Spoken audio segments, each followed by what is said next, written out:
Ready? Hey, this is Tanaya with Nightingale Charters, and I wanted to show you how I rig a super herring.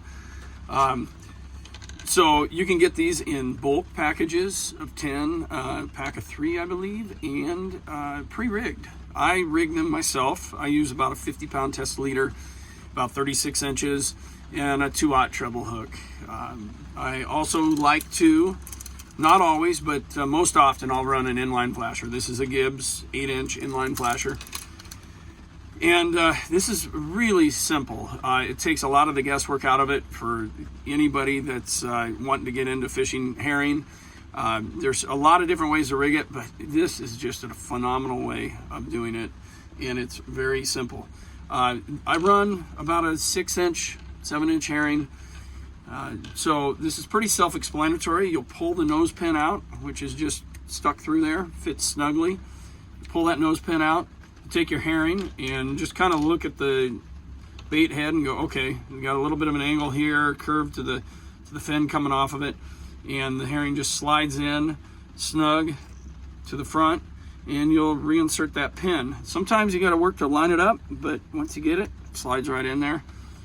Sometimes you got to work at it a little bit, finesse it in there. You will pull this little bit of slack out of your line, and I attach the treble hook right through the center line of the fish, about an inch up from where the tail starts. And then you pull and put a little pressure on that to get the bend that you want. Now this is where I get a lot of questions. People go, well, how do you keep that bend in there? Because it wants to just straighten out on you. Well, that's where this toothpick comes in handy.